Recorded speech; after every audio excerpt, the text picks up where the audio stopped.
Live from the mist-enshrouded mountaintop fortress that is X and Y Communications headquarters, you're listening to the world-famous Mountaintop Podcast.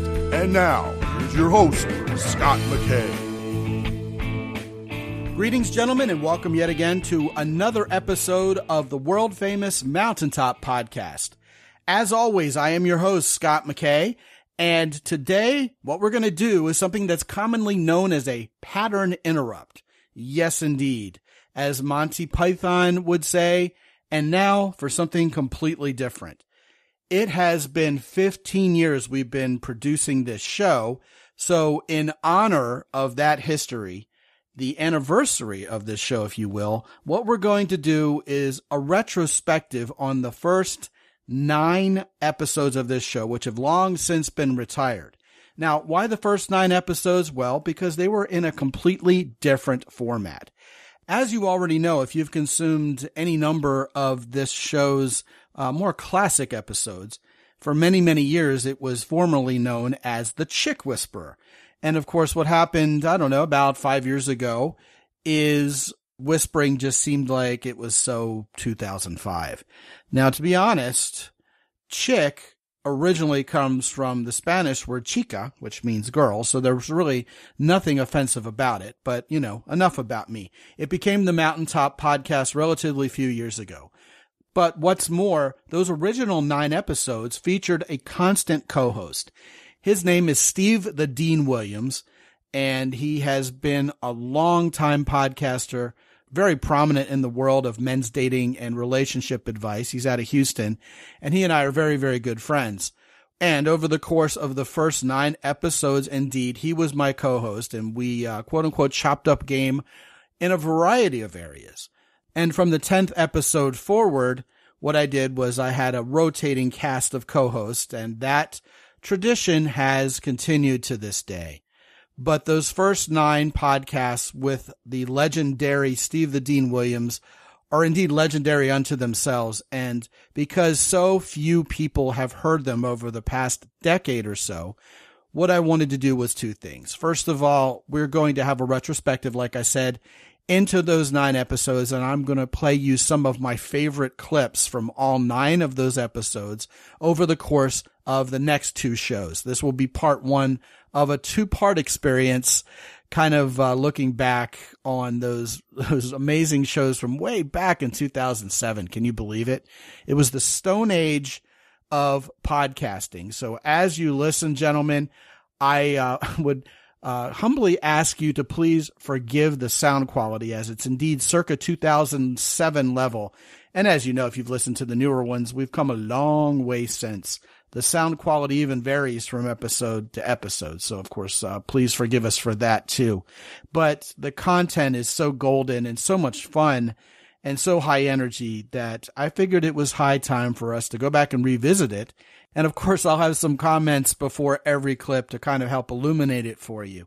The second thing I wanted to do for you was make these entire episodes available to you again. And I've done that at mountaintoppodcast.com/lost episodes. One word, right?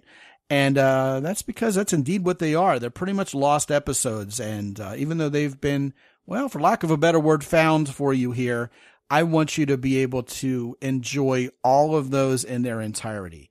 That collection is all yours on an evergreen basis. You can download it anytime you want for a donation of $27 to this show, which I think is a pretty fair deal. So go ahead and check out mountaintoppodcast.com/lost episodes and get you some, especially if you enjoy what you're about to hear. So with that, let's kick it all off. All the way back to episode 1. Can you imagine that? The very first episode of The Chick Whisperer with Steve the Dean Williams and I. I'll tell you what, we set the precedent early for the kind of show we were going to throw down, which to this day, you know, has been surprisingly consistent. So here's a fun clip, which really introduces Steve the Dean for you in a wonderful way, where he and I talk about the difference between younger guys and seasoned veterans when it comes to success with women. That's what's up. That's what it's all about, man. Hey, let me tell you what. 2 bulls are standing on a hill, right? The young bull says, hey, look at all those cows down there. Let's run down there and get one. The old bull says, why don't we walk down there and get them all? What's up with all these young guys who just want to run out and try to pick up as many women as possible, and then they come back and say, hey, you know what, it didn't work? What's the difference between a young guy and a guy who's mature enough to be able to know how to approach women and get them? Guys that know what they're doing, they kind of know women. They know the board. They know how to play the game right. Young guys are just after one thing, where they don't realize that women smell that on them. They don't realize women smell neediness on them. Oh, yeah, no question, right? And then young guys are thinking, okay, the whole point to go and get a date is to get sex. Yeah. I mean, we all want to have as much sex as possible. That's right. All well and good.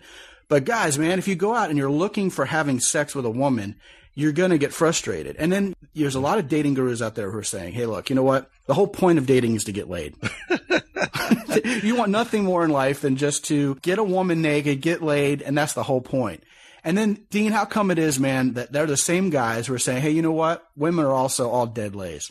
They just lay there and do nothing. I don't think there's any coincidence to that at all. Well, no. I think the reason that they're calling them dead lays is because they don't realize what they need to do, so they get so frustrated and they blame the woman instead of blaming themselves and their tactics. Why am I going to be so blasted surprised when she says, all right, well, you know what? I'll just lay down and get this over with. Why would we expect her to wake up and be this wild, passionate person towards us when we're only basically using her? I don't know. That's a very good question. That is a very good question. Well, I think the whole point is guys who go and actually enjoy women, guys who like women, are the ones who are going to get the kind of sex life that they're looking for. I think it goes without saying. Yeah. I mean, what if a woman comes to us and says, hey, you know what? Just give me the money. Oh, just give me the money and you don't get any sex? Yeah. I mean, just give me the money. I'm not all that crazy about you, but you take me out to dinner and you pay for me. Otherwise, I'm indifferent. How do we feel towards that woman? It goes back to what you're saying. You would feel negative towards her. Right. Well, I think there's no different when we go to a woman and say, hey, you know what? As far as you're concerned, you're my sex toy. I have no other use for you other than sex. She's going to go, all right, well, assuming I have she's going to say to herself, yeah, I have a low self-esteem. I'll give you what you're looking for. But I'm not necessarily, the passion inside of me is not necessarily awakened to give it to you. So the first step, I mean, just like the two bulls on the hill, right? That's why I bring it up. If you're running down there trying to get all of them, you may get a few here and there, but if you go down there with some panache and some style and actually appreciate women, know how to talk to them, which is why we call this show the Chick Whisperer, because every guy listening is going to become better at understanding women and getting what he wants in his life by giving women what they want. That's the whole point of this show. Another great part of episode 1 was the now infamous section where I talked about the circumstances surrounding when I met Emily and what I said to her when I was talking to her on the phone before meeting her. And of course, if you guys don't know this, Emily McKay is now my wife, and we've been happily married blissfully for 16 years. Our relationship is as great as it appears on the surface. We just adore each other. But I definitely ran some quote-unquote game on her up front, including telling her that she might make a nice friend. Get a load of this. One of the way to fry a woman's circuits is to say, hey, look, you might make a nice friend. Yes. I mean, I did this to Emily on my first email to her. It's like, hey, you know what? You seem kind of interesting. Maybe we could be friends. She was put at ease by that. Really? And she liked that I said that because I wasn't real up front and I didn't appear needy. That's the point. Right. I totally But agree. if you're saying, hey, I'm a guy and I believe in friends first, kill that. Yeah. Get rid of it. Women may say, I want friends first. But you know what kind of women say that? Women who say, I want friends first are women who have guys all over them trying to be their boyfriend. They're using that line to keep men at bay. But let me tell you something. You show up and you're a confident, masculine man who makes her feel protected. And by that, I mean by your actions, not by your gorilla-like size. Yeah, exactly. And you're interesting and you bring some energy to her life. That friends first thing is going right out the window. And she is going to be all over you. You have to have these women fill out an application. It's just like a job interview. No doubt. You have to make sure that they are perfect for the position. Regardless of how sexy she looks, how pretty she is, how bubbly her personality is in the beginning, that's just a mask. You have to really learn about the person, get to know them then you'll see their true side. Because like everybody, Chick Whisperer, when we first meet somebody, we put up our best personality, our best whoever we are. That's right. And put all the skeletons in the closet. Moving on to episode number 2. Now it's time to play a clip for you that proves that, well, this show has been a little bit different all along. It's not about taking advantage of women. It's not really about tips, tricks, and tactics, or certainly luring women into bed. It's about long-term relationships and being a great man who attracts the right kind of woman. Now, if that sounds obvious to you in the year 2022 or beyond, if you're listening to this show later, it wasn't so obvious back then. The pickup artist movement, or the underground PUA community, as they called themselves, the seduction community was another name for it, really was all about this kind of dark art of attracting and seducing women, a lot of times specifically for the purpose of simply getting laid. Here's Steve the Dean and I talking about that whole state of affairs way back in 2007, and indeed why we're quite a bit different.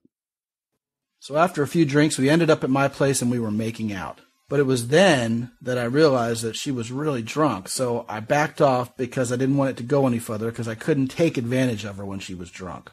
Because I really did like her and I didn't want her to hate me the next day. All right, well, first of all, let's stop the tape right there. I want to give this guy all the benefit of the doubt and all the credit in the world for behaving like a gentleman and not taking advantage of a woman just because she was drunk. That was the right thing to do, and that will take him far in life if he keeps that attitude everywhere he goes. Why? Because if you can keep your pants on and keep yourself from being focused totally on the sex, you're going to be creating an attraction level in women when you treat them well like this. That's going to be just way through the roof, and the dividends will be paid exponentially later. A woman is going to say, hey, you know what? Every other guy in the world would have just used me, but this guy actually had some character, and I'm more attracted to him because of it. And I think that's an excellent way to go through life. And, you know, he's saying here a little bit of, I don't want her to hate me. So he's kind of making a little bit more externally focused than he should, but the attitude is right. You know, another constant throughout the tenure of this show's production has been the idea of personal power as a masculine man. Yeah, that's something we've always talked about. And although I don't talk about the more prurient sides of human sexuality quite that often, here's a very interesting and I think very revealing clip about what I call the stripper's mentality.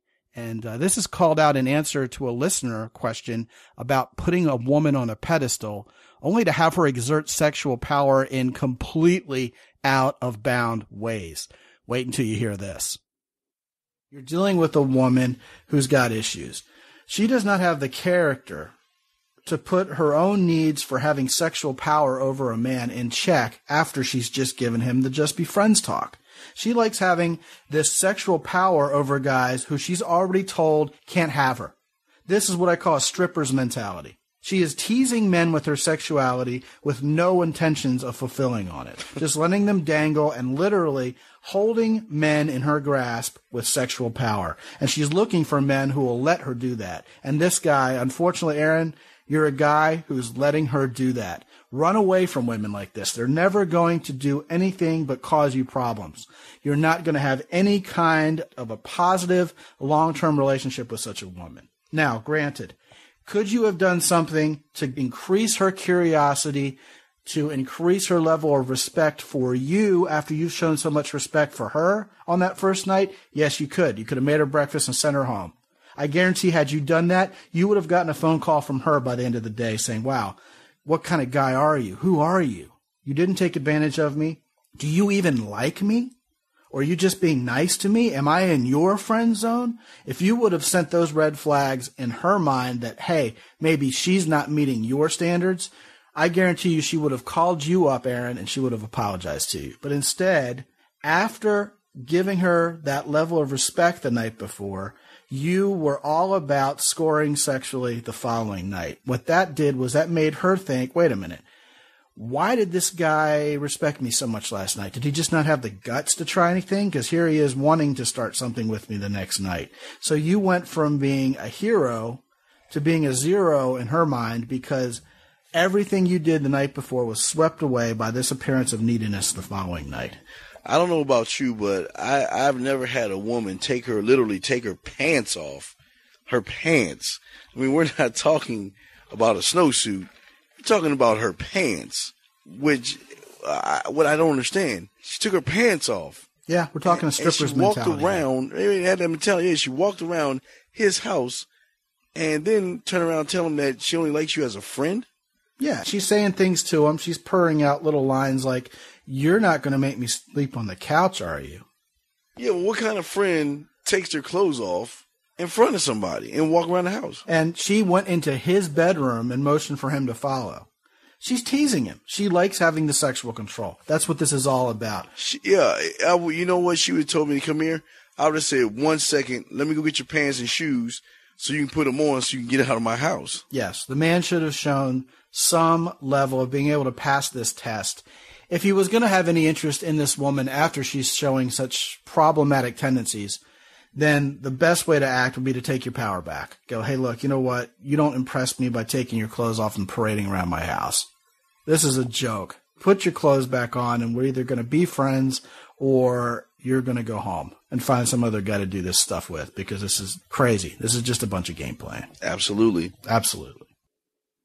And with that, we move on to episode 3 all-time of The Chick Whisperer. Now, gentlemen, crazy, obviously unproven dating advice is nothing new.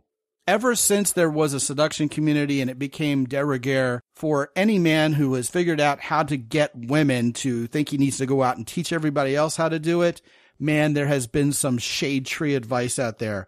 Well, you know, we may as well call it what it is, shady advice.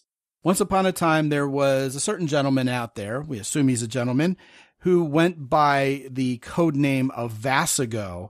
I don't even know what that means or what it stands for, but indeed he went by that name. And he was talking about the importance of, quote unquote, bumping butts with women. Hey, what can go wrong, right? Well, listen in as the Dean and I put a much more, actionable spin on the whole concept. I read this particular article this morning, and I'm going to go ahead and read it to you. Okay. One of the best intros I've ever come up with is also one of the simplest. So far, so good. Stand next to the girl you want to talk to, crack an evil smile, and start bumping your butt against hers. Sounds easy, and it is. I've never done this without the girl cracking a huge smile and getting into the butt bumping herself. They love it. Of course, this is a club technique, so don't try it in the mall or at the Barnes & Noble or any place like that, I'm thinking. But I've done it at parties, and it works well. The best application is on the dance floor. Slide up next to a girl and start bumping butts. Then after the third or fourth hit, slide behind her and start freaking. Try it tonight. You're kidding me, right? All right, I think I might try heroin tonight also, but it may not necessarily be good for me. You're kidding me, right? You're kidding. No, this is absolutely true. Oh, man. Scotty, beat me up, Scotty. Where are they getting this information from, man? Well, obviously this gentleman tried it and it worked, but I think it is likely not to work for every guy who tries it. Absolutely. My opinion is that there's so many factors that go into when you meet a woman. It's different for every man. So you don't know if the woman's having a bad day, she lost her job, something probably bad happened, and you going up to her and bumping butts with her? To me, I think it comes down to being sex-focused. If that's how you open your rapport-building process with a woman, guess what? You're going to get exactly what you asked for, and you get exactly what you deserve. If you can walk up to a woman and bump butts with her like that and have her get into it and be happy to have you freaking her after 3 or 4 bumps or hits or whatever he calls it, you are probably dealing with a woman who has quote-unquote bumped butts with lots of other guys before. And probably not always with clothes on. That was deep. I'm getting a little misty-eyed. That was beautiful, Scotty. Yeah, I'm a little misty right now because Scott is absolutely right. If you're bumping butts with someone you don't know and they start bumping butts back with you, like Scott said, to me, it's a red flag. Yes. Well, I'll tell you what, though. I'm not going to come down on this guy. His name's Vasigo, Vassago, and I found this on SoSuave.com. So let's go ahead and give credit where credit's due. I bet you that this works for this guy, and I bet you it can work to get the kind of woman we're talking about on the dance floor in a club situation. But I want to apply a little bit different spin on this.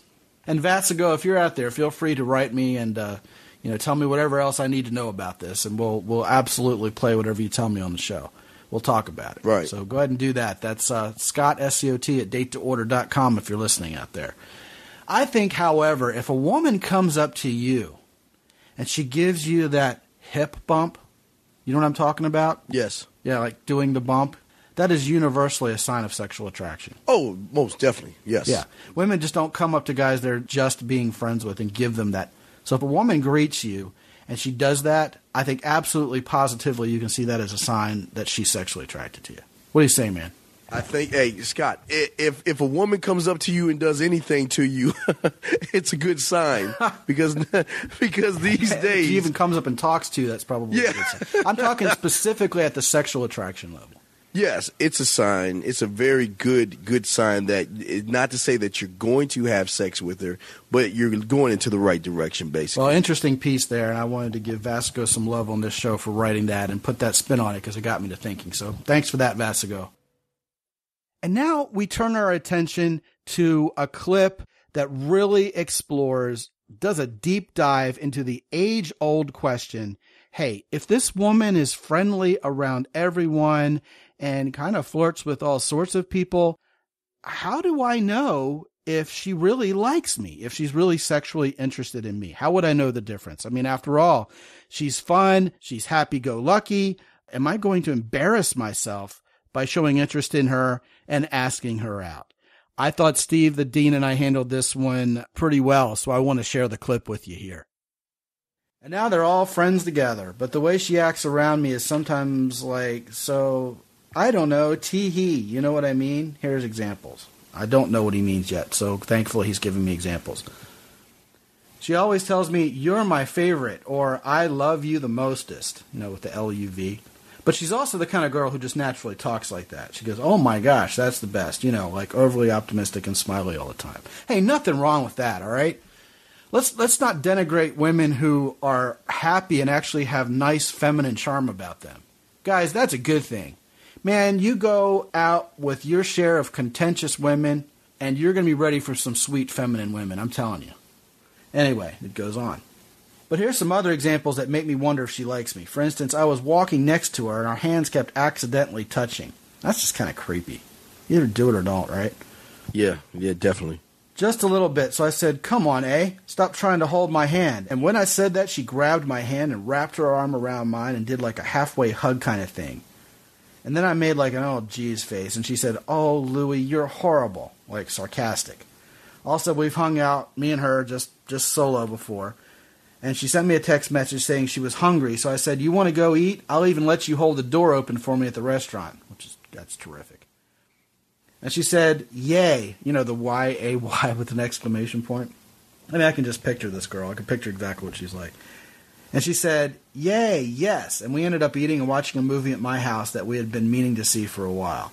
So anyway, that's as much of it as I can think of. And I guess my main question is, how important is the friend zone when it comes to these signals? Is she just acting like this because she feels comfortable with me as a friend, or does she like me, If you can help me out with this, I'd be so grateful because it's messed me up in the past with other great girls that I loved being with. Like, I made the mistake of telling the other, well, it was just one girl actually before. I told her that I liked her, and then I'm sure her wussy signals went off. But that was before you and David D'Angelo. But hey, if you can help me, you don't know how much I would appreciate it. Thanks a lot, Scott Louie. All right, Louie. Well, first of all, I'm going to tell you the same thing I tell every guy who writes me a similar letter from the perspective of, does this girl like me or not? Look, she's sending you buying signals. You have got to, at some point, drop this question of whether a woman likes you or not and relax in the fact that, yes, she likes you. She is sending you the signals. No woman in her right mind text messages a guy saying, I'm hungry, and when the guy goes, all right, let's go out and eat, responds with such delight about it if she's not interested in the guy. That's all I needed to hear. But, the whole thing with touching the hands and her grabbing your arm and hugging you and the way she's talking to you and treating you sends me the message that she's sending you the message that she likes you. Remember, guys, Louie and all the rest of you guys listening, women do not whack us over the head in an obvious way. Women are creatures of subtlety. Women do not come on strong with guys. Women protect their reputations, usually, by saying to a guy something very subtle or showing a guy by her actions her interest, as opposed to saying, hey, you've been a bad boy, go to my room. That's just not going to happen. That's what happens in fantasy. That's not the way women operate. But, guys, that doesn't mean she's any less interested in you when she's showing you these kind of signals. Talk to me, Dean. Well, Scotty, my boy, I have to disagree, man. The way it seems is that I think that he's already fell into the friend zone already because of how comfortable she feels around him, how when he told her not to hold her hand, she turned around and grabbed her hand, put herself around him halfway, or however he was explaining it. When she told him that she wanted to go out to eat, these are things or signs, in my opinion, that seem like you're a friend, you're a brother, I'm relaxed around you. I don't think that you're going to try to hit on me so we can have fun. I really don't think that she's really into him, because if she liked him more than a friend, in my opinion, that is, if she liked him more than a friend, she would give him more signals. But she's too relaxed in this situation, in my opinion, to make it seem like she wants more of a relationship with him. I think she likes him, likes his company, likes to be around him. But I think at some point in time in their friendship, he was at a crossroads where either he went this way and kind of showed her a little bit, hey, I want to be your man, blah, blah, blah. Or, I'll still do the same old thing and eventually fall into that friend zone. Well, I think that she's showing him the subtle signs, and I'll back that up. Generally speaking, when a woman's behaving towards you in a very touchy-feely manner and the kino is going on, and whenever she's doing those exclamations of excitement at the thought of hanging out with you, I think those are telltale signs that basically it's your turn to grab her by both shoulders and kiss her brains out. Yeah, you have to do something at that point. So insofar as this guy is failing to act, I'm sure she's frustrated by that. But I would say that she's probably wondering, does this guy really like me? What else can I do to get this guy to kiss my brains out? What's it going to take? Because this guy's going through life saying, all right, look, I evaluate women a little bit before I decide whether I like them or not. Remember, he said that at the top of his email. So I think that's the right way to act, because he's putting women in a position of having to impress him. So that's a good thing. So considering he's probably done that right at the front end, you have women vying for his attention. If he's going wrong in any particular space related to what you're talking about, Dean, I think, yeah, he's probably waiting too long to act on that. By the time episode 4 rolled around, gentlemen, we introduced something completely new and exciting to the mix. We had guests on. And the very first guest ever, and this is an historical fact, was a cat called Michael the Dating Wizard out of Toronto, Ontario. If you're an old timer, you may remember him and his advice. He was a guest on David D'Angelo's monthly interviews with dating gurus, like I was. And he had some wonderful input on this particular episode. Now, the first clip featuring Steve the Dean, Michael the Dating Wizard, and I is all about something that has become so central to everything we talk about here at X and Y Communications over the years, and that's masculinity and femininity being the inherent building blocks of sexual attraction. Interestingly enough, gentlemen, sometimes I get pushback on that concept, even though it seems, well, obvious to the three of us as we discuss it. And again, please excuse the 2007 sound quality here, especially on the part of our guest. I think the whole concept of masculinity and femininity going together is very, very central to what we're talking about here. There's no way to change the design of masculinity and femininity so as to make them somehow be engineered better. They are what they are. So when we talk about ourselves being men and approaching women, and we start thinking, okay, women don't want men to be men. They're playing keep away from us. They're against pleasing us because we're somehow the enemy. What we're doing is exactly what you guys are saying so eloquently. We're sabotaging ourselves and our relationships with women. Wow. Well, I mean, you just said a bunch of things over there. And this idea of the masculinity and femininity, it's very interesting because if you look back since the beginning of recorded history, you'll notice that it was always important in every culture, certainly in the Judeo-Christian culture, but in every single culture, to differentiate between masculine and feminine. And as soon as you start to screw around with this stuff, you get a real confusion in society, which is what we have now. You have That's right. a lot of women acting like the men, a lot of the men acting like the women, and we wonder why there's no chemistry between the two of us. So, I mean, that's a huge thing. I always talk about being the man. But just one thing also that Steve was saying earlier that was really big was when he was mentioning about guys going thinking they got to go do this routine or they got to go do that. And what happens is they're forgetting that there's a woman on the other side. Like, let her get an interaction, because it's a back and forth, like a ping pong energy. You know, she pings it back to you, you pong it back. It's really important to realize that. This isn't a hunting expedition. It's a person you're trying to meet over there. Right, exactly. And now it's time to move on to another clip from episode 4. Hey, let's hear it for quote-unquote natural game. I mean, after all, why does a naturally masculine man need tips, tricks, or pickup lines anyway? Here's where we explain. You know, I'm hearkening back to the fact of why do we feel like we need tips and tricks to begin with? If we're confident and we're masculine, we are going to attract women. It's like throwing a match on kerosene. How many times do I have to say this? If you are masculine, you are going to attract women, because women want a masculine man. Everything we've ever been taught, everything we're being brainwashed by the media. You know, guys, women can't help how they're designed.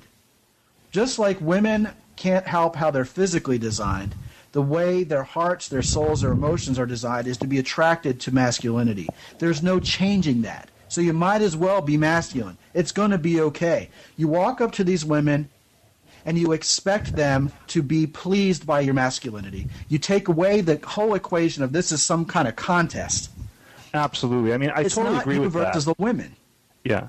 The only thing that I think might be important to add is the idea that there's nothing wrong with also learning how to enhance other dimensions of yourself, like your sense of humor, learning how to dress, because for a lot of guys, they could benefit from that too. So I think there's nothing wrong, there's nothing fake about doing that, but certainly coming from you don't want to come from a weak perspective that isn't masculine. Absolutely. That's like the engine of the growth is the masculinity. I guess we're just trying to lay some kind of foundation, which is the confident masculinity, on which, you're going to have to do more to deserve a great woman. If you want a woman who's an all-around great package, a guy has got to be an all-around great package. Yes. So but also the thing is, gentlemen, is that these guys don't realize if you walk up to a woman and you just say hello to her, and she gives you a bad attitude, do you really want to spend time with this person? Do you really want to say, okay, this is the woman I'd like to spend the rest of my life with? If she's giving you that much negative energy just by you smiling and saying hello, you need to realize that, wait a second, this person might not be the right person for me. Charge to the game and move on. That's right. Yeah. I think, you know what, that's such a key point. It sounds deceptively simple, but it's not.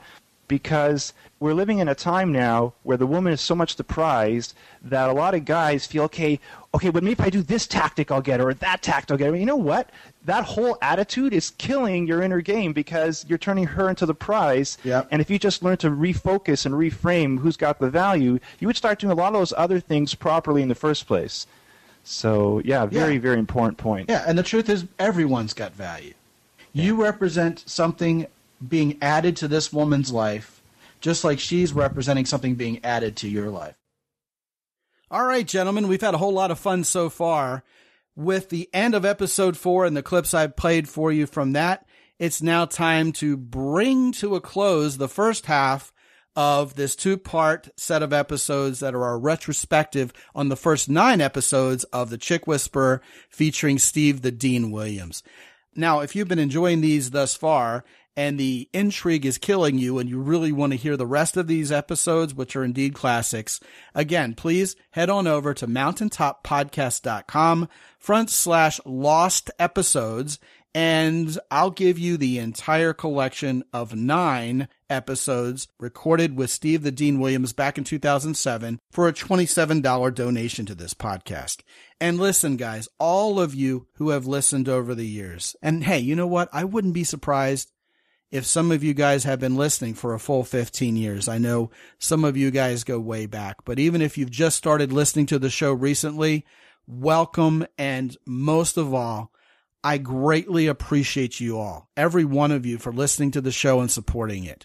Please head over to mountaintop.podcast.com, download all the free goodies I have for you, including the book Sticking Point Solved and all the other previous episodes of the show that are still published, going back to, I think, episode 24, frankly.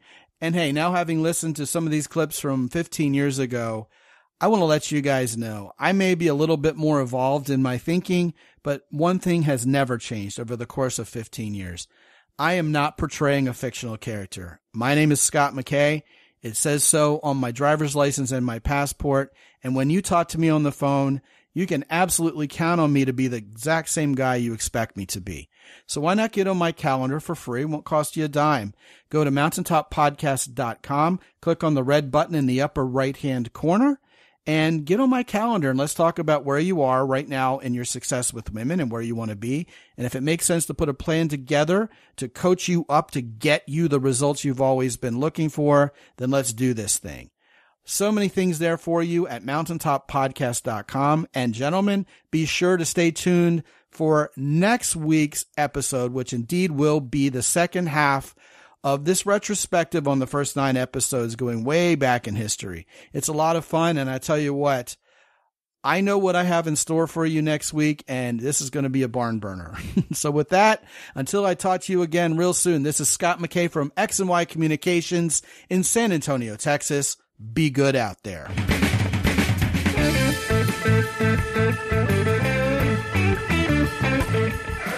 The Mountaintop Podcast is produced by X&Y Communications. All rights reserved worldwide. Be sure to visit www.mountaintoppodcast.com for show notes. And while you're there, sign up for the free X&Y Communications newsletter for men. This is Ed Roy Odom speaking for the Mountaintop Podcast.